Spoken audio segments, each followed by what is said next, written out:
Bonjour à vous à la maison et bienvenue à cette autre émission de La Parole vivante. Bienvenue dans nos studios temporaires. Salut Jeff. Ils sont plus temporaires. Ça fait 2 mois qu'on est dedans, mais bon. Jeff, Oui. à l'émission précédente, on a parlé de Paul à Athènes. Fort fascinant. Avec les philosophes, il est dans l'Aréopage et tout ça. Puis on a vu que c'est même les philosophes qui l'ont emmené pour pouvoir entendre, écouter ce qu'il avait à dire, parce que comme on a dit, c'était leur sport, eux, c'était leur sport favori de juste de réfléchir et d'écouter, d'essayer de pousser la réflexion un peu plus loin pour trouver des solutions, trouver des problèmes, ou trouver. Et ici, on a vu que Paul commençait avec le Dieu créateur. Et non pas qu'on vivait dans une existence qui a toujours existé, qui a toujours eu une matière et tout ça, comme on a vu en profondeur. Point de départ, Dieu. Un Dieu qui donne le mouvement et l'être. Je te lance la balle. Et voilà. Écoute, justement, il commence avec ce fameux Dieu inconnu, cet hôtel à un Dieu inconnu, puis l'histoire nous rapporte qu'il y avait eu une peste à Athènes et on ne savait pas trop comment régler le problème, donc on offrait des offrandes à tous les dieux pour voir de quel Dieu ça venait, parce qu'il y a une hiérarchie chez les dieux, chez les Grecs, tu sais, dans les peuples arabes. Il y a des plus ou moins puissants là-dedans. Et puis, vu qu'on a invoqué tous les dieux qu'on connaissait, puis il n'y a rien qui aboutissait, ils ont été chercher un autre philosophe, je pense qu'il demeurait sur l'île de Crète, et il l'amène. Puis quand lui est arrivé à Athènes, il a fait un peu la même constatation au Paul en disant « Boy, vous êtes religieux. Vous en avez des... Vous les avez tous, les dieux. » Tu sais, il dit « Ouais, justement, puis t'es supposé, toi, en connaître peut-être un, parce qu'il nous en manque un quelque part qui a l'air d'être plus puissant que tous ceux qu'on connaît en ce moment. » Alors, lui, finalement, dans sa sagesse, il leur a proposé en disant « Ayons l'humilité de reconnaître qu'on ne connaît pas, au fond, le Dieu suprême. On va l'invoquer.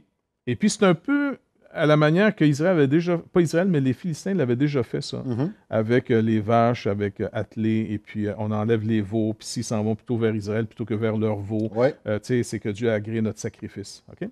Ils ont fait quelque chose de similaire sur l'île sur la, on appelle la côte de Mars, là, tu sais. Et puis, ils ont fait un peu la même chose, des vaches, enlever les veaux. Si les vaches allaient vers le lieu proposé et non vers leur veau, c'est que le sacrifice serait agréé par le Dieu qu'on ne connaît pas. OK? Et comme de fait, ça marche. Alors là, tout le monde est épaté. On va faire un autel, parce que l'autel, ce n'est pas nécessairement qu'on adore, mais c'est le lieu de rencontre. Ouais. Tu sais, le temple, l'autel, les totems, ainsi de suite, les arbres sacrés, c'est toujours le lieu où il y a une connexion, tu sais, avec entre cette divinité-là et exactement. Tu en as aussi comme en Afrique ou en Haïti, des mapous, ainsi de suite, des arbres, parce qu'on croit qu'il y a une connexion qui se fait. Il y a quelque chose de particulier qui se passe là. Bref, on va faire l'autel et puis il y a quelqu'un qui propose de donner un nom à ce Dieu. Et puis le philosophe en question réagit vivement en disant « Non, non, écoute, ça c'est de l'arrogance. On ne le connaît pas. Fait qu'on va mettre à un Dieu qu'on ne connaît pas. Point. Restons humbles. » Et quand Paul voit cet autel, connaissant leur histoire, et Paul, ce qui est intéressant chez lui, quoi qu'il est pharisien, quoi qu'il est juif de juif, il est vraiment un homme d'une grande science parce qu'il ne s'intéresse pas simplement à l'aspect religieux du monde, mais aussi au monde que Dieu a créé. Ouais. Tu sais, dans le sens, la création de Dieu est fascinante. Un chrétien devrait être intéressé à la biologie, à l'astronomie, à toutes sortes de sciences, parce que c'est le monde de notre Dieu. C'est beau, c'est une création absolument fantastique. Et il connaît aussi leur raisonnement parce que, d'abord, c'est un gars qui vient d'une ville importante, Tars, une ville universitaire. Donc, il connaît leur philosophe. Ouais. Et là, il va leur dire, je vais vous l'annoncer. Il ne va pas l'expliquer. Il va l'annoncer. Comme nous, on ne peut pas expliquer Dieu. On va l'annoncer. Imagine si on était capable d'expliquer Dieu. Ça veut dire que Dieu serait aussi petit que nous. Oui, c'est ça. Ça serait pathétique un peu. Pas mal. Et là, finalement, c'est là qu'il commence en disant, ce Dieu que je vous annonce, c'est un créateur. Vous êtes dans une création qui a donc un commencement et qui va avoir une fin. Et aujourd'hui, la science s'accorde avec le langage de Paul, où à l'époque, c'était totalement révolutionnaire ce qu'il venait de dire là. Mais les Juifs avaient cette connaissance déjà, religieusement, mais qu'aujourd'hui, la science est venue rejoindre en disant, par exemple, le soleil, on sait dans combien de temps il va s'éteindre. Il carbure. Oui. Il y a une tu sais, dans le sens, c'est limité. Alors, finalement, il dit, on va mettre une chose claire. On est dans une création, il y a un commencement et une fin. Le Dieu dont je vous parle, il n'est pas la création. Eux sont dans une philosophie où ils sont dans le tout, et le tout est dans le tout. Je ne sais pas trop comment dire ça, là. Mais le un. OK? Oui. Un panthéisme. Oui. Et il va dire, ce Dieu nous a fait des promesses et son plan n'est pas ce que vous avez vu et compris. Pourtant, vous avez compris une chose. De lui, on est la race. On est à son image. Vous n'êtes pas ce que vous avez fait. On vient de lui. On vient de lui. Et Comme création. il y a plein d'indices, je sors un peu du texte, mais il y a plein d'indices qui nous montrent ça. Notre sens de justice. Ouais. Notre sens de justice, c'est pas quelque chose qu'on acquérit, en fait, c'est quelque chose qui est en nous, parce que nous, on est fait à son image. Ce sens de l'amour, ce sens de l'abnégation, tout ça, tout, comment nous, on est la bonté, tout ça. La Bible nous dit qu'on est créé à son image. Ça ne vient pas de nous, c'est pas quelque chose que tu apprends. On peut croire là-dedans, mais c'est en nous. Ce sont quelque chose, ce sont des caractéristiques de lui qu'il nous a données. Et qu'on va voir que ça a été terni lors de la chute. On arrête là. On va en parler après. Okay. Donc, restez avec nous à la maison, parce que justement, après, on va continuer dans le discours de Paul, et du même coup, il y a des choses qui ont été gâchées parce que ce que Dieu avait créé, et on va le voir un peu, été gâché par nous, par les créatures, par le péché. Donc, restez avec nous, on se voit après la pause. C'est un message intéressant qui donne à des gens qui n'ont pas, comme les Juifs, les Écritures comme point de départ de réflexion. Ils ont, on pourrait appeler ça la théologie naturelle. Okay? La nature, ce que les choses... Donc, il dit, par exemple, « Il a fait de tous les hommes sortis d'un seul sang. » Le racisme qu'on a dans le sens partout vient de notre conception du péché. Parce qu'en réalité, la Bible affirme clairement qu'il n'y a qu'une seule race humaine. Ça n'existe pas la race.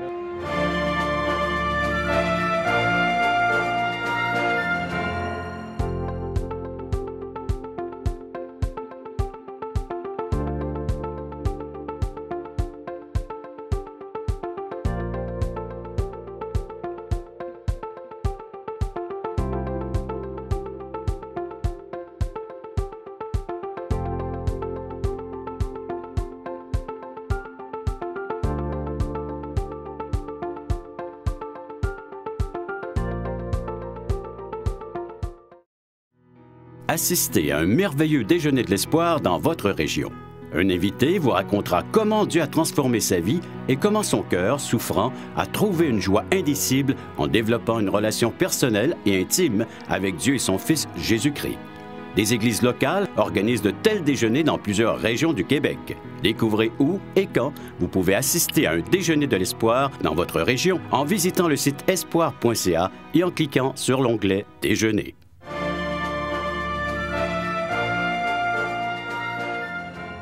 Bonjour à vous. Jeff, j'aimerais te lire un bout de passage ici qui va orienter nos discussions.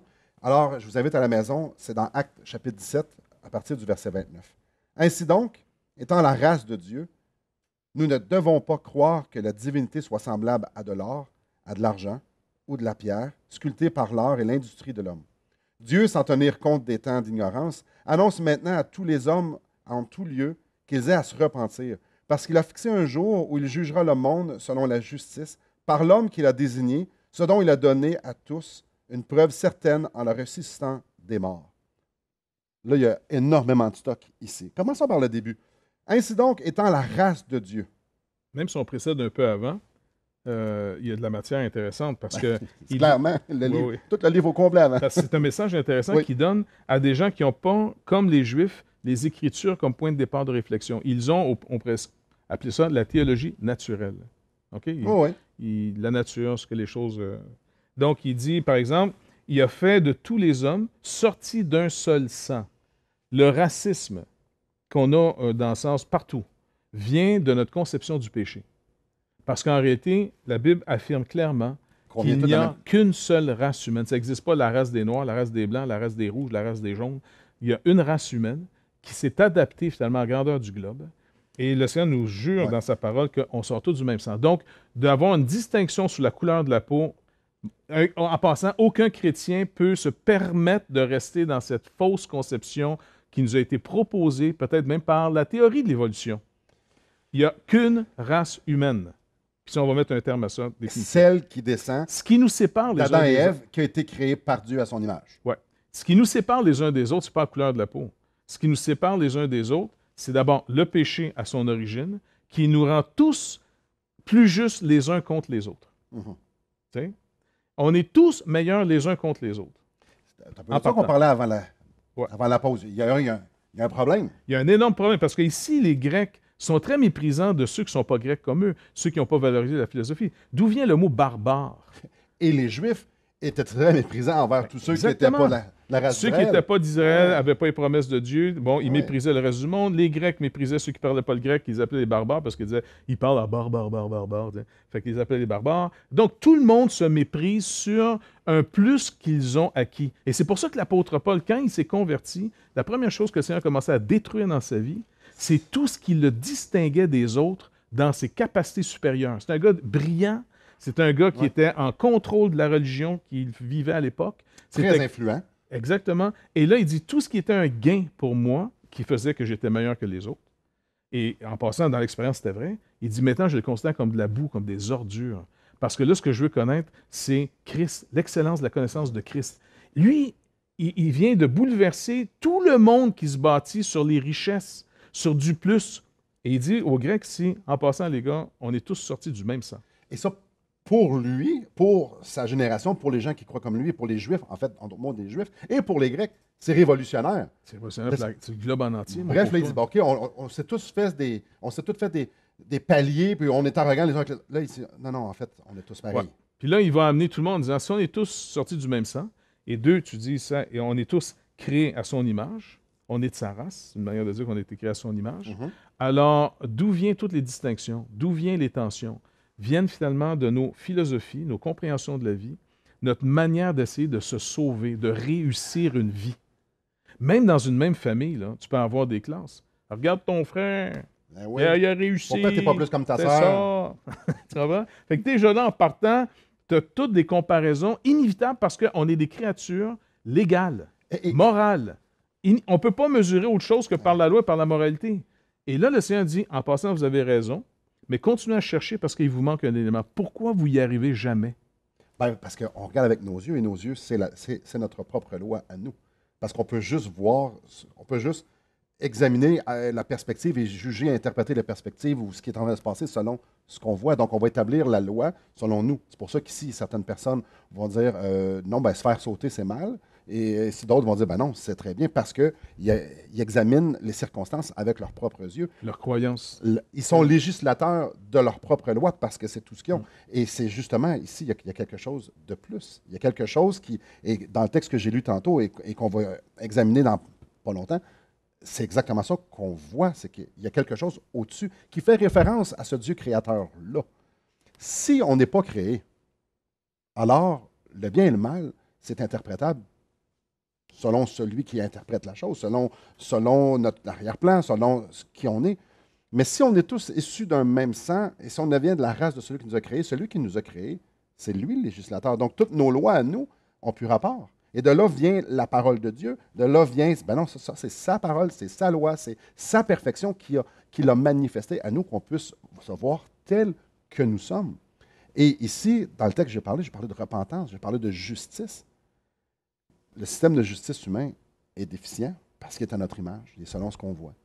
Et le système de Dieu, ben, il est au-dessus de nous. Et c'est à celui-là qu'on doit se référer et voir notre culpabilité ou non.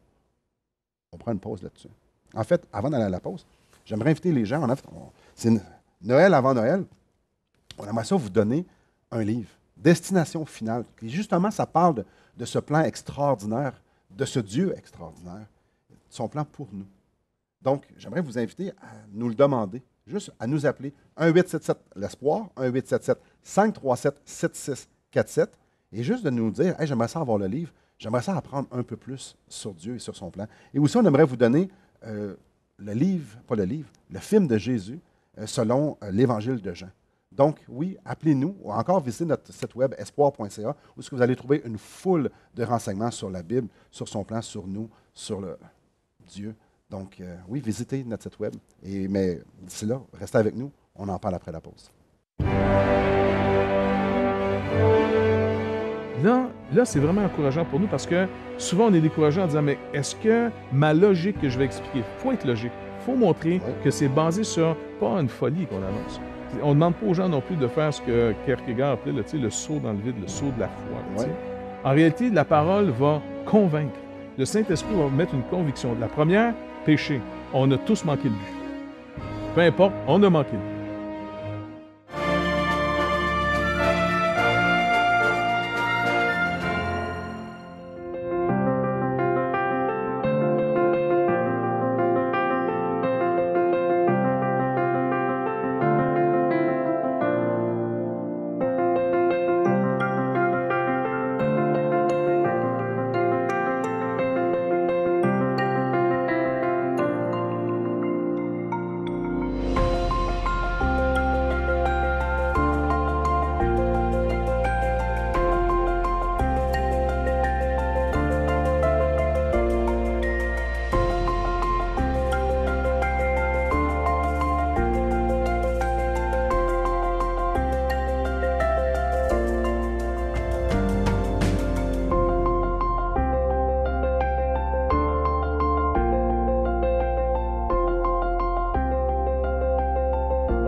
Voulez-vous combler le vide dans votre âme? Avez-vous soif d'une sérénité intérieure?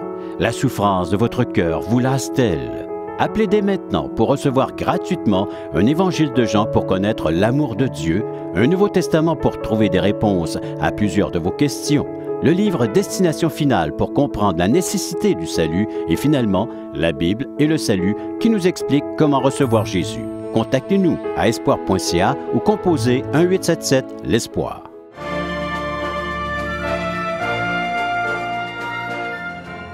Bonjour à la maison. Comme on a vu, je l'ai lu tantôt, je vais juste le rementionner. Verset 29, ça nous dit « Ainsi donc, en partant du point de référence que Dieu est le Créateur, il est le commencement. Ainsi donc, étant la race de Dieu qu'on a été créé à son image, on ne doit pas croire que la divinité soit semblable à de l'or, de l'argent, de la pierre sculptée par l'art et l'industrie des hommes. Donc, faites-vous pas un Dieu qui vous ressemble, un Dieu matériel, un Dieu que vous pouvez imaginer. Dieu est au-dessus de ça. Et là, il dit justement, là vient le problème qu'on a parlé un peu plus tôt aussi. Donc, il parle de repentir à la fin du verset 31. Puis ça nous dit au verset 30, excusez, et au verset 31, ça dit « Parce qu'il a fixé un jour où il jugera le monde selon sa justice. » Donc, il est le législateur, il a sa loi qui nous a donné sa parole.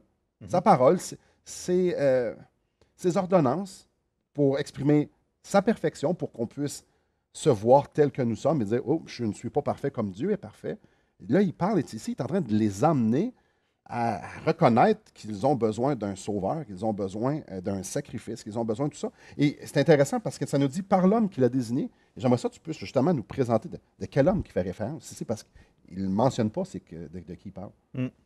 Donc, Dieu, sans tenir compte des temps d'ignorance, annonce maintenant, c'est une annonce, annonce maintenant à tous les hommes, en tout lieu, donc ça sort d'Israël, ça sort, qu'ils aient à se repentir, à changer d'avis. Ils doivent changer de direction. Une repentance, arrêter de la direction dans laquelle vous marchez, vos espérances, vos philosophies, parce qu'il a fixé un jour où il jugera le monde selon la justice, comme tu as dit, c'est lui qui est à l'origine de cette justice, il est en dehors de ce monde qu'il a créé, par l'homme, un être humain, et là, il va entrer dans un mystère que là, il sait, il proclame, il sait que seul le Saint-Esprit peut les délivrer de la cage dans laquelle ils sont prisonniers.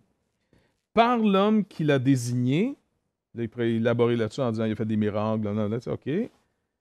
Et ce dont il a donné à tous une preuve, là, c'est une preuve certaine en le ressuscitant des morts. 3 petits points. Dans nos textes, c'est 3 petits points. Ça veut dire que... Ça veut dire qu'il se fait couper drette là.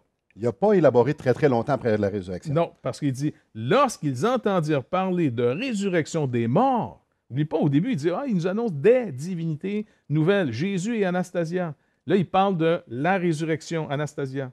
Et là, ils vont dire, attends, tu veux-tu vraiment parler de ressusciter les gens physiquement? Puis, il dit, les uns se moquèrent, les autres dirent, écoute, mon ami, nous t'entendrons une autre fois là-dessus. C'est ça. Appelle pas, on va te rappeler. C'est ça. Et ainsi, Paul se retira du milieu. Quelques-uns, néanmoins, s'attachèrent à lui et crurent, donné l'Aréopagite, une femme nommée Damaris et d'autres avec eux.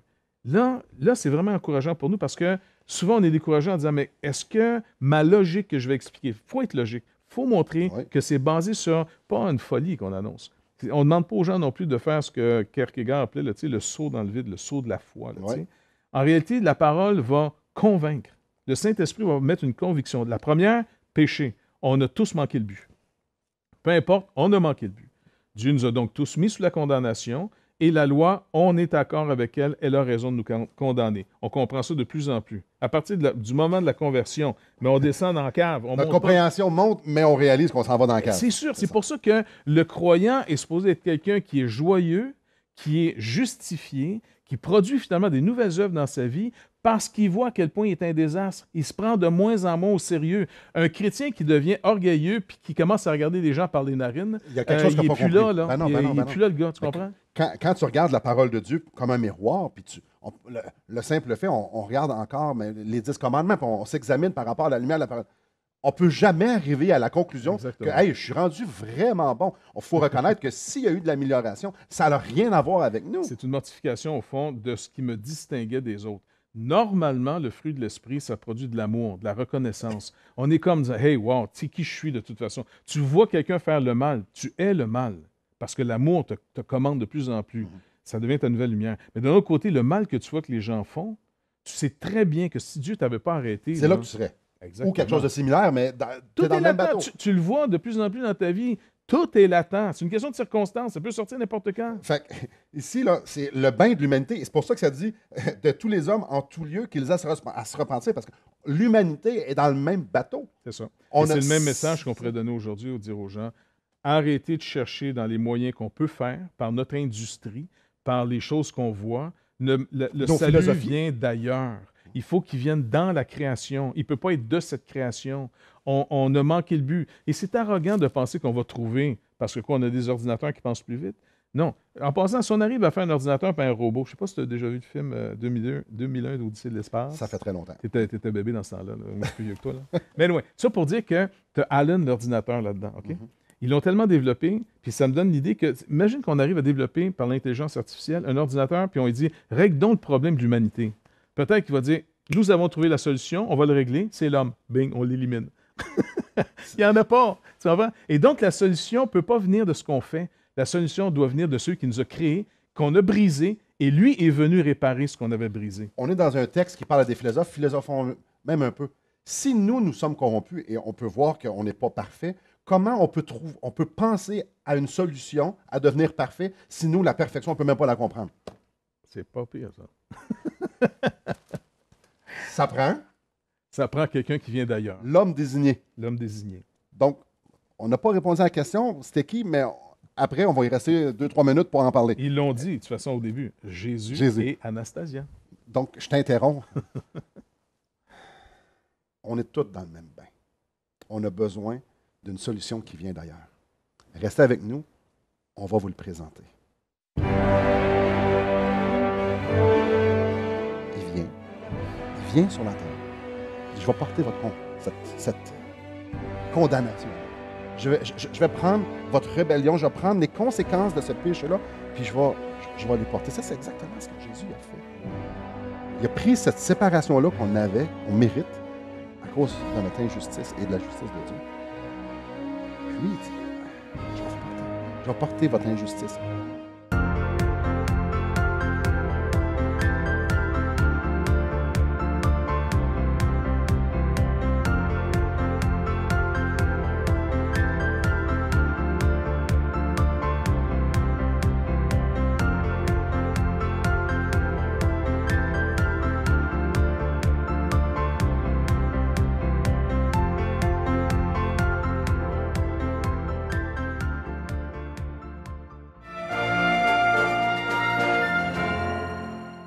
Par l'homme qui l'a désigné.